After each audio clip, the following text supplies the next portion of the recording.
Guten Morgen, herzlich willkommen zu unserem Ostern Family Podcast. Hey, ich freue mich riesig, diesen Tag mit euch zusammen zu feiern, den Ostersonntag, wo wir uns daran erinnern, dass Jesus auferstanden ist und dass er den Tod besiegt hat. Und um das uns so richtig in Erinnerung zu rufen, werde ich mit euch am Anfang den Ostergruß machen. Und zwar ist das ein Gruß, der in der Kirche weltweit praktiziert wird. Und dort geht es darum, dass man einem anderen grüßt und dass er dann mit einer bestimmten Art und Weise zurückgrüßt. Und zwar sagt man dort, der Herr ist auferstanden und die Person, die zurückgrüßt, sagt, er ist wahrhaftig auferstanden.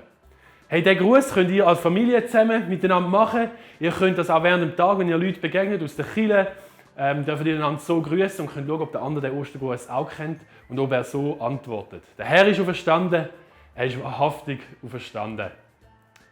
Ja, eine andere Tradition, die ich euch heute vorstellen möchte, ist die vom sogenannten Osterlachen.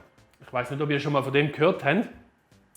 Beim Osterlachen geht es darum, dass wir den Tag, wo wir ja feiern, dass Jesus auferstanden ist und dass er ein freudiger Tag ist, dass wir diesen Tag mit einem Lachen anfangen.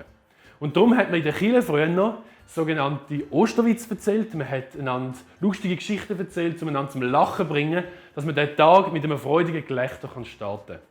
Und das werde ich heute auch machen. Ich werde euch einen Witz erzählen und nachher könnt ihr als Familie kurz vielleicht Pause drücken und überlegen, ob ihr einen guten Witz auf Lager habt, euch das gegenseitig erzählen und dann starten wir alle zusammen diesen Tag mit viel Lachen. Und mein Witz, der handelt von einem König und der König hat ein grosses Reich gehabt, war ein reicher Mann gewesen. Und jedes Jahr hat er ein Fest veranstaltet. Es hat viel Essen gegeben und zu trinken. Und der Höhepunkt von dem Fest war, dass es in der Mitte so ein grosses Becken hatte, so ein Schwimmbassin. Und da drinnen hat es einen Haifisch gehabt. Und jedes Jahr ist der König angestanden und hat gesagt, wenn sich irgendjemand getraut, von hinten nach vorne durch das Becken durchzuschwimmen und dabei nicht von dem Hai gefressen wird, dann darf er wählen. Entweder kommt er die Hälfte vom Vermögen vom König über oder er kommt seine schöne Königstochter zur Frau über. Und auch dieses Jahr war das Fest wieder. Die Leute haben sich versammelt, haben gegessen, haben getrunken, haben eine gute Zeit gehabt. Und dann irgendwann ist der Moment gekommen, wo sich alle um das Schwimmbecken versammelt haben. Und es ist ganz ruhig geworden. Alle haben rumgeschaut, getraut sich echt irgendjemand. Noch nie hat sich irgendjemand getraut, in das Becken hineinzugumpen, wegen dem grossen Haifisch drin. Und auch dieses Jahr war es wieder ruhig. Man hat gewartet. Und plötzlich platscht es und einer ist im Wasser und er strampelt wie wild und geht und rudert. Und langsam tut er sich durch das Becken durchkämpfen. Der Hai kommt immer näher von hinten und er schwimmt mit letzter Kraft, kommt aus dem Becken, der Haifisch schnappt ins Leere und die Leute explodieren, anfangen zu applaudieren und freuen sich, dass er das geschafft hat. Der König zitiert den Mann zu sich an und sagt, ich möchte dir ganz herzlich gratulieren, dass du es geschafft hast. Willst du die Hälfte von meinem Vermögen haben? Dann sagt der Mann, nein, das will ich nicht. Dann sagt er, aha, du willst also meine schöne Königstochter zur Frau? Nein, das will ich auch nicht. Dann dachte ich, also, was willst denn du? Ich will wissen, welcher Double mich hineingeschupft hat. Das war mein Witz. Jetzt sind ihr dran als Familie, um euch selber Witz zu erzählen. Wir haben heute für den Oster-Podcast einige kleine Specials vorbereitet. Und einer davon ist, dass wir so kleine Häschen, ich kann den da euch zum zeigen. Die sehen so aus, dass wir so ein kleines Häschen immer wieder während dem Podcast versteckt haben. Und ihr dürft versuchen, ob ihr das Häschen irgendwo während dem Podcast findet. Wir haben es genau 3-mal versteckt. Und wenn ihr alle Häschen findet, dann dürft ihr uns direkt ein E-Mail schreiben auf bkrönzle@gvc.ch und dann kommt ihr ein kleines Preisli über. Ihr müsst uns nur schreiben, zu welchem Zeitpunkt im Video das es ist, die 3-mal, und wo das es versteckt ist im Video. Also wenn ihr das uns schreibt, dann bekommt ihr ein Preisli von uns heimgeschickt über. Wir müssen also ganz genau schauen, wo sich das Häschen versteckt. Ja, dann würde ich sagen, legen wir gerade los mit dieser speziellen Episode. Ich will gar nicht zu viel verraten, aber wir haben hier im Park etwas Komisches beobachtet. Wir schauen uns das gerade zusammen an.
Ja, was es mit dem Has auf sich hat, den wir hier im Park beobachtet haben, das werden wir später noch genauer erfahren, wenn wir nämlich direkt live zu ihm rausschalten.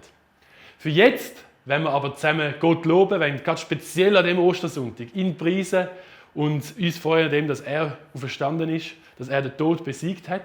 Und für das stehen wir am besten gerade daheim auf. Wir haben heute 2 neue Lieder mitgebracht, die wir als Families singen wollen, wo wir zusammen Gott loben.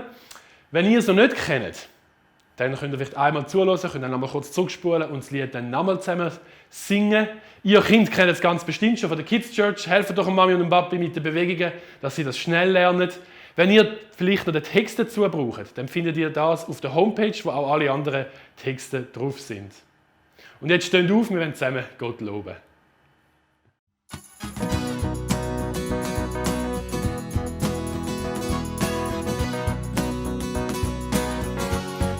Sag mir, wer hat all die Blumen gemacht, in ihre ganze Farbe gebracht? Und wer lässt Vögel anfliegen? Wer hat Sonnen an den Himmel gehängt? Und wer hat mir mein Leben geschenkt? Jetzt kann ich gerade staunen. Sie ist mein Gott, sie ist mein Schöpfer, Schöpfer von der Welt. Sie ist mein Gott, er ist der größte Held. Sie ist mein Gott, sie ist mein Schöpfer, der Schöpfer von der Welt. Sie ist mein Gott, er ist der größte Held. Wer hat all die Blumen gemacht, in ihre ganze Farbe gebracht? Und wer lässt Vögel anfliegen? Ja, wer hat Sonnen an den Himmel gehängt? Und wer hat mir mein Leben geschenkt? Jetzt kann ich gerade staunen. Sie ist mein Gott, sie ist mein Schöpfer, Schöpfer von der Welt. Sie ist mein Gott, er ist der größte Held. Sie ist mein Gott, sie ist mein Schöpfer, der Schöpfer von der Welt. Sie ist mein Gott, er ist der größte Held. Du bist es, du bist mein Gott, bist mein Schöpfer, der Schöpfer von der Welt. Du bist mein Gott, bist mein größter Held. Du bist mein Gott, bist mein Schöpfer, der Schöpfer von der Welt. Du bist mein Gott, bist mein größter Held. Ja, du bist Gott, bist der größte Held. Ja, du bist Gott, bist der größte Held.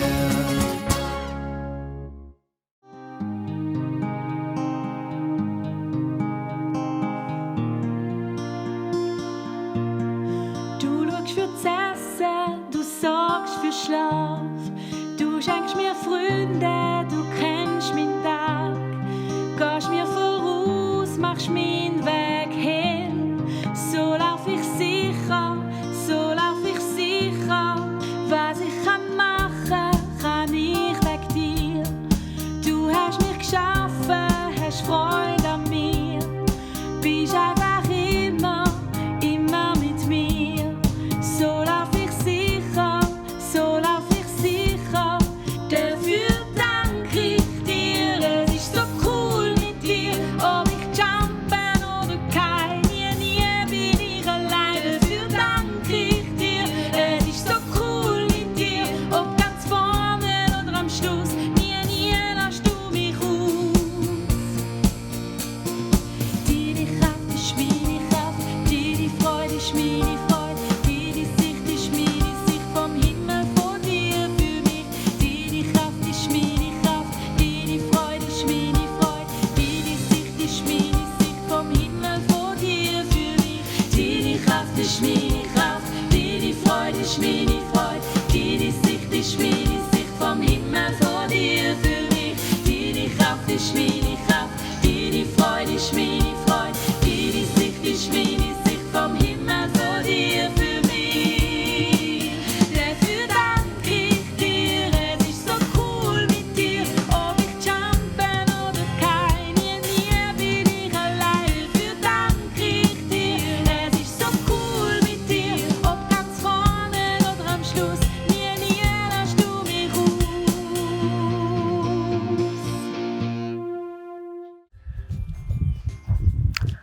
Hallo zusammen, ihr habt mich gerade live erwischt. Ich bin hier auf Sendung für GVC at Home. Wie ihr hier seht, ich bin im wunderschönen Eulachpark. Und das ist die grösste Wiese, die es in ganz Winterthur gibt. Heute Morgen habe ich schon ganz viel Eile hier versteckt. Und weil ich jetzt das schon am Morgen erledigt habe, habe ich jetzt Zeit, um ein bisschen die Leute zu verschrecken. Und dann möchte ich natürlich von diesen Leuten auch wissen, ob sie Ostern kennen. Also, kommt mit!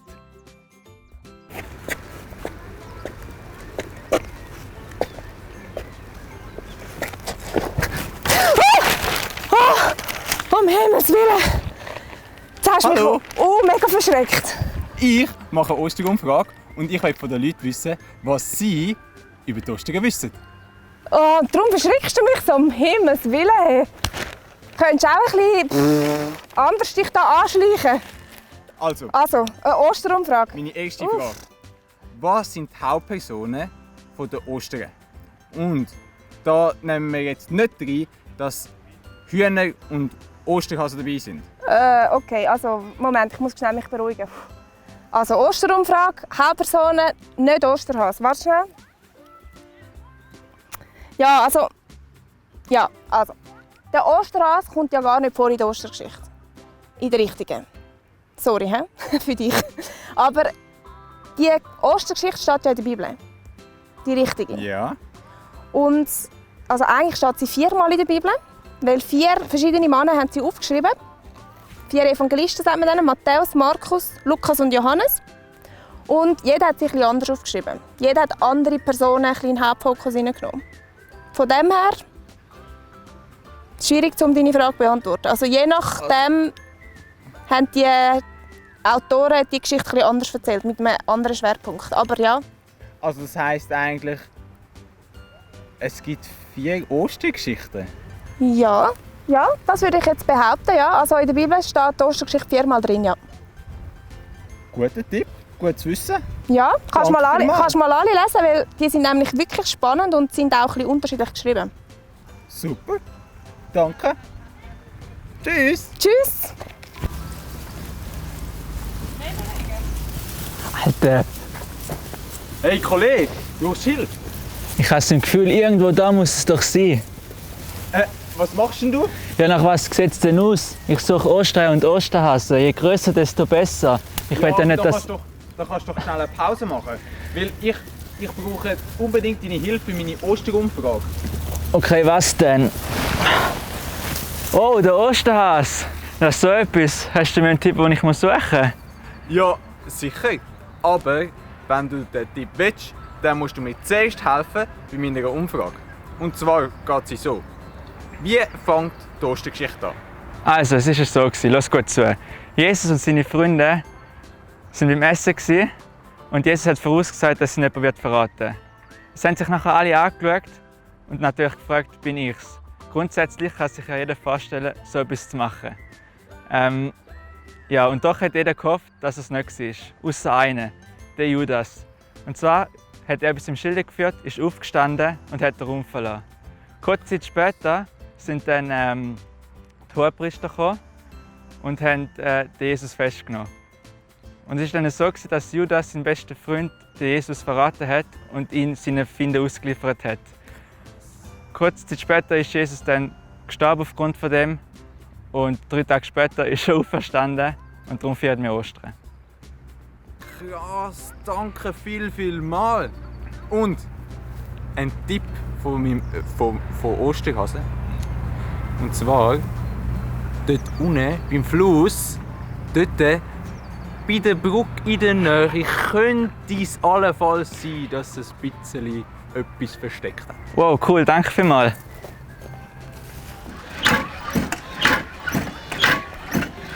Hallo, grüezi. Osterhase, was machst denn du da? Ich bin da gerade am Fitnessübungen machen. Kannst du auch etwas? Also, ja, ich kann so kann ich ein bisschen machen. Ja, sieht nicht schlecht aus. Aber was machst du da?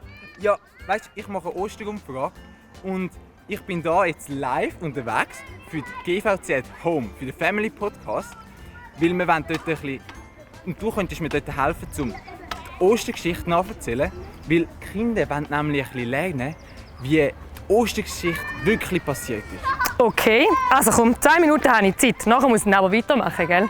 Ja, ist gut. Also, was ist passiert, nachdem der Judas Jesus verraten hat? Ja, das war ja so. Jesus ist tatsächlich verurteilt worden. Und zwar unschuldig. Er ist angeklagt worden für Gotteslästerung, weil er ja gesagt hat, er ist der Sohn von Gott. Und das hat dort mal kein Mensch sagen. So komisch. Also, sie haben eigentlich loswerden, weil sie sich nicht selber haben Gedanken machen, wer er ist. Aber, also, weil er hat ja Kraft gehabt, zum Wunder zu tun, zum Menschen heilen und zum Blinde wieder sehend machen. Ja, Ostras, du musst wissen, die Pharisäer, die sind kein Fan von Jesus. Sie wollten ihn umbringen, damit sie nämlich sich nicht damit auseinandersetzen müssen, ob das wirklich stimmt, dass er der Sohn von Gott ist oder nicht. Und so war es einfacher, ihn einfach umzubringen, dann haben sie nämlich schon das Problem weniger gehabt. Ach, so blöd. Aber es hat ja irgendetwas noch Cooles passieren müssen. Sonst würden wir doch heute nicht Ostern feiern. Was ist denn passiert, dass es gut geworden ist? Ja, zuerst ist es im Fall noch mal recht viel schlimmer geworden. Stell dir vor, wo Jesus gestorben ist, ist es auf der ganzen Welt stockdunkel geworden. Nicht nur für einen kurzen Moment, sondern für ganze 3 Stunden. 3 Stunden? Und nachher hat ein Mann, der Josef ist das gewesen, aber nicht der Vater von Jesus, ein anderer Mann, hat Jesus in weiße Tücher eingewickelt und dann zu den Felsen aufgetragen, zum Grab. Das haben sie nämlich hier so gemacht früher. Wenn jemand gestorben ist, ist die Person in weiße Tücher eingewickelt worden und mit feinem Öl einbalsamiert. Und so haben sie ihn aufgebracht zum Grab. Der Mann ist auch noch von ein paar Frauen begleitet worden und sie haben gesehen, wie Jesus ins Grab gebracht worden ist und sie einen schweren Stein vorne angeholt haben. Nachher sind sie natürlich zurück in die Stadt, weil sie nicht mehr viel machen konnten. Die beiden Frauen, Maria Magdalena und Maria, die haben dann aber alles vorbereitet für die Einbalsamierung von Jesus. Sie haben die fein schmückenden Öl parat gemacht und am nächsten Morgen, ganz früh, sind sie losgelaufen, wieder rauf zum Grab bei den Felsen, weil sie eben Jesus einbalsamieren wollten. Sie haben einfach noch nicht recht gewusst, was sie machen mit dem schweren Stein. Kannst du dir sicher vorstellen, oder? Sie sind nicht so stark, dass sie den hätten auf die Seite tun können. Und auf diesem Aufweg haben sie nicht gewusst, wie sollen sie den Stein überhaupt wegbekommen. So, das waren aber lange 10 Minuten. Ich muss hier weitermachen, Osterhase, sonst wird das nicht mehr mit meiner Fitness. Ja, also dann mach du weiter. Also ganz schöne Ostern und tschüss! Ciao! Hallo, du bist gerade live auf Sendung. Oh, oha! Ja, live sind wir. Ja, dann zeigen wir doch mal am besten, was du kannst, oder Rocco? Der Rocco? Rocco, oder? Rocco? Rocco? Down? Ja, also irgendwie lenkst du, glaube ich, ein bisschen zu fest ab. Ja. Wenn wir noch probieren, über Stöckchen zu gumpen, Rocco. Komm mal da. Ja. Rocco? Und da über Stöckchen. Ja, ich merke, das wird nicht so klappen heute. Aber Osterhase, du wärst doch eigentlich der, der gut gumpen könnte. Ja, also Ja. ich glaube, ich bin ein Gump-Champion. Dann kannst du vielleicht dem Rocco vorzeigen, wie das geht. Ja. Willst du mal da drüber gumpen? Gell? Also, probieren wir das mal. Oha. Ja, Ja, jetzt habe ich es auch nicht geschafft, so wie du, gell? ich weiss nicht, ist es vielleicht eine bisschen schwierige Übung für dich, Osterhase? Ja, also es ist mir jetzt mega peinlich und ich bin voll dreckig. Aber hey, jetzt mal zurück zu der Umfrage. Ja. Ich bin ja nicht da gekommen, zum Hundespiele zu spielen. Also, mich nimmt mega Wunder, wie haben die Frauen den grossen Stein von diesem Grab weg bringen können? Ich meine, meine Zuschauer haben keine Ahnung von dem. Ja. Was erklären? Ja, genau diese Frage haben sie sich auch gestellt, als sie los sind. Und sie sind zu dem Grab gegangen. Aber weißt du was? Wo sie dort angekommen sind, ist der Stein einfach weg gewesen. Das Grab war offen und leer. Und vorne außen ist ein Mann in weißen Kleidern, ein Engel gesessen und hat zu ihnen gesagt: Jesus ist nicht mehr tot. Er lebt. Gehen zu den Jüngern und erzählen die gute Nachricht. Und sie sind gegangen und haben es erzählt. Aber die Jünger haben es nicht glauben. Erst als Jesus ihnen höchstpersönlich begegnet ist, haben sie geglaubt, was da passiert ist. das klingt ja nach einer riesen Schlagzeile für die Zeitung. Oh ja. Wieso wird denn da nichts an Ostern gezeigt von dem? Ja, das hat eigentlich mit dir zu Osterhas. Weil du hast eigentlich die wahre Ostergeschichte abgelöst. Plötzlich geht es nur noch um Eier und um Schoki und um dich als Osterhas. So ein bisschen als Zeichen für den Frühling und fürs Leben. Ja, aber Jockey ist ja eigentlich einfach nur fein und hat ja eigentlich sonst gar nichts zu tun mit den Ostern. Aber ich verstehe es nicht ganz. Was ist denn passiert? Was ist denn das mit der ganzen Auferstehung von Jesus? Und aber es sind die Geschichte ist ja vor 2000 Jahren passiert, oder? Ja. Weißt du, schlussendlich, dass Jesus noch lebt und dass er verstanden ist, das ist heute, nach 2000 Jahren, genau gleich wichtig, wie das damals war. Weil wir wollen doch das Leben. Und Jesus sagt, er ist das Leben. Und wer an ihn glaubt, der wird das Leben haben, auch wenn er stirbt. Ja, also das kann ich jetzt als Osterhas nicht wirklich behaupten. Nein, definitiv nicht. Und darum ist es so wichtig, dass wir die richtige Geschichte erzählen an Ostern. Nämlich, dass Jesus den Tod besiegt hat. Und dass er der ist, der uns ein ewiges Leben schenken will. Wow, das ist so krass. Er macht alles für uns. Danke viel mal für deine Zeit. Und ganz eine schöne Ostern. Dir auch, Osterhas. Tschüss. Oh wow, das war wieder mal eine spannende Geschichte, die wir hier gehört haben von diesen Leuten im Park. Ich bin mir sicher, dass ein paar von euch die Ostergeschichte auch so gut kennen würden, um am Osterhas zu erklären, was an Ostern eigentlich wirklich passiert ist, oder? Ich weiss nicht, wie das ihr als Familie Ostern feiert, ob ihr zusammen brunchen, ob ihr vielleicht Teighäsli backen habt oder ob ihr Osternestli sucht. Ich möchte euch auf jeden Fall heute einen Brauch vorstellen, den wahrscheinlich die wenigsten von euch kennen. Vielleicht habt ihr euch gefragt, was meine Kerze hier auf dem Tisch macht. Es ist ja nicht Weihnachten, oder? Aber diese Kerze ist eine ganz wichtige Kerze, die zu Ostern dazugehört. Und zwar heisst sie genau darum auch Osterkerze. Die Geschichte von Ostern ist ja schon eine unglaubliche Geschichte, oder? Ich meine, dass Jesus stirbt und ein paar wenige Tage später wieder aufersteht, das ist einfach ein Wunder und zeigt uns einmal mehr, dass für Gott wirklich nichts unmöglich ist. Jesus ist gestorben und wieder auferstanden, um uns zu zeigen, dass alle, die an ihn glauben, das ewige Leben haben. Und das dürfen wir auch heute noch in Anspruch nehmen. Also wenn wir an Jesus glauben und ihn in unserem Herz aufnehmen, dann dürfen wir wissen, dass wir das ewige Leben dürfen haben. Er ist also stärker als der Tod und sein Licht ist stärker als jede Dunkelheit. Mögt ihr euch erinnern in der Geschichte von Ostern, dass dort, wo Jesus am Kreuz gestorben ist, es 3 Stunden lang stockdunkel war, bevor es wieder hell geworden ist. Und genau an das erinnern wir uns, wenn wir die Osterkerze anzünden.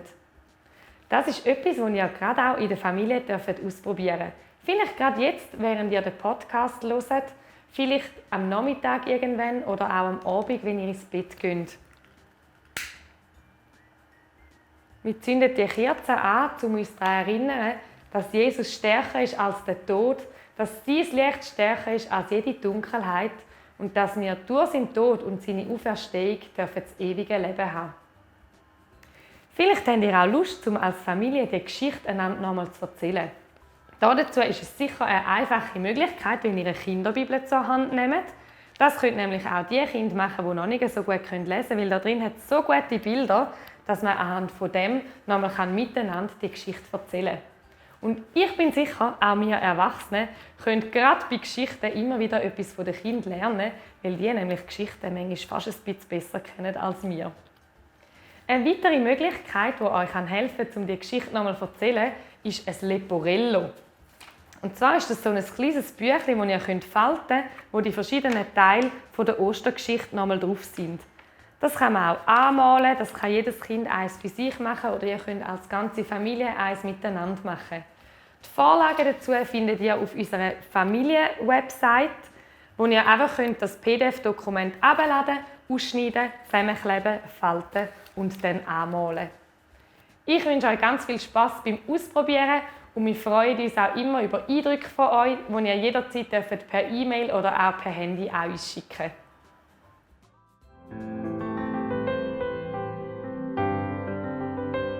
Du bist gestorben am Kreuz, hast dein Leben lang, wie du uns so fest liebst und bei dir willst haben.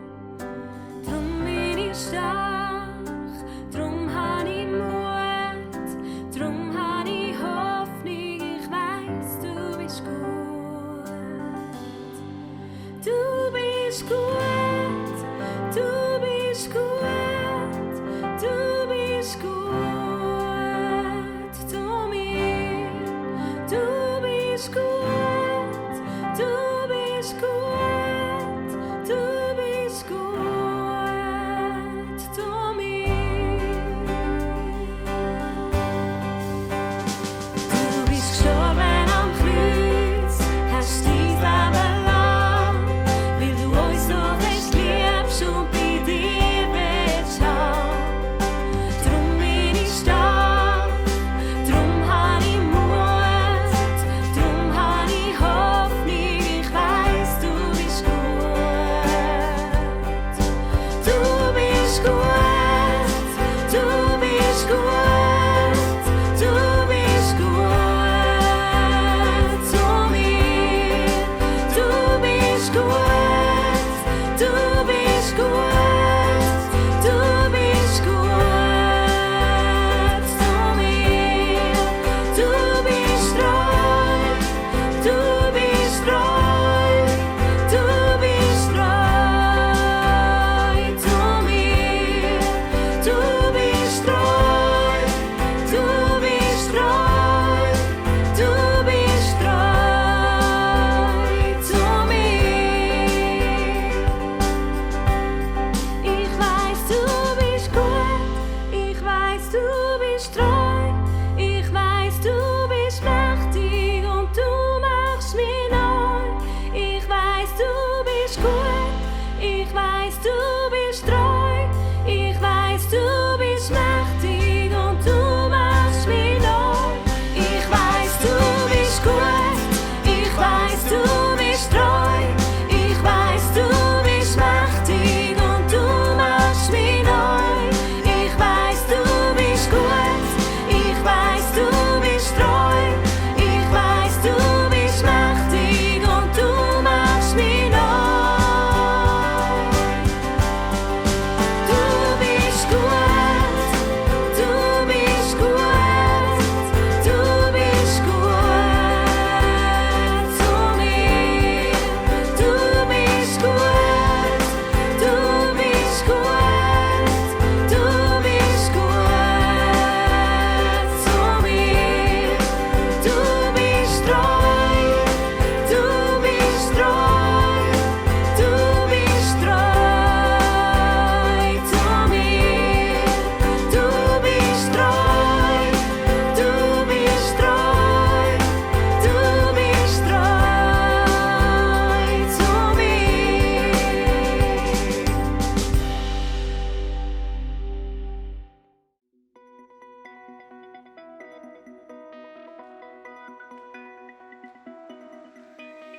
Die treibende Kraft in meinem Leben bist du. Drum steh ich auf, ich streck mich aus nach dir. Lauf auf dem Weg, wo du gehst, ich komm mit. Vertrau auf deinen Plan, verlass mich ganz auf dich. Ich vertraue dir mein Leben an, du bist der Fels, wo ich drauf stehe. Ich weiss mich ganz in deiner Hand für immer. Ich vertraue dir mein Leben an, du bist der Fels.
Hey, wie cool ist es, zusammen Gott zu loben. Zum Abschluss von dem Family Podcast haben wir noch eine grosse Überraschung für euch. Und zwar haben unsere Leiter in Winterthur und Umgebung Osternestchen versteckt, wo ihr als Familie könnt suchen könnt. Jetzt fragt ihr euch sicher, also Winterthur und Umgebung, das ist doch noch ein grosses Gebiet. Wie finden wir denn unser Nestchen? Für das könnt ihr einfach ein Mail schicken an bkoenzle@gvc.ch und dann kommt ihr einen Link über mit den Koordinaten, die für eures Nestchen sind. Das heisst, es hat für jede Familie ein eigenes Nestchen. Dann könnt ihr zu Fuß, mit dem Velo oder mit dem Auto an den Ort hingehen und dort das Nestchen suchen. Wir sind gespannt, ob ihr das Nestchen auch findet oder ob unsere Leiter das vielleicht ein bisschen zu gut versteckt haben. Wenn ihr das also machen als Familie, dann einfach jetzt gerade das Mail schreiben und dann kommt ihr den Link so schnell wie möglich über. Wir sind schon fast am Ende von dem Familienpodcast und ich habe noch 2, 3 Informationen für euch. Die erste ist, dass wir auch diese Woche wieder werden Family Videos auf YouTube veröffentlichen. Das heisst, wir sehen jeden Tag aus der Stube von einem Leiter ein Bastelvideo oder ein Spielvideo oder eine Gebetsidee, wo euch als Familie könnt als Inspiration dienen. Also unbedingt bei uns auf der Family Homepage vorbeischauen. Auf dieser Homepage hat es einen Link, wo ihr als Familie könnt das Passafest feiern könnt. Das ist das, was die Juden feiern. Jetzt an Ostern ist bei ihnen das Passafest. Und dort denken sie daran, wie das Volk Israel ausgezogen ist aus Ägypten und wie sie Gott dort rausgeführt hat. Und wir haben dort eine Anleitung, wie ihr das auch als Familie feiern könnt. Das ist eine mega lässige Möglichkeit, um das zusammen zu erleben. Da hat es Essen dabei, wo man das wirklich ganz so ein bisschen schmücken kann, wie das echt war. Und die Geschichte mal ein bisschen auf eine andere Art und Weise kennenlernen. Ja, wir sind am Schluss von dem Family Podcast und ich will zum Schluss nochmal den Ostergruß aufnehmen und euch mit dem grüßen. Der Herr ist auferstanden, er ist wahrhaftig auferstanden. Frohe Ostern!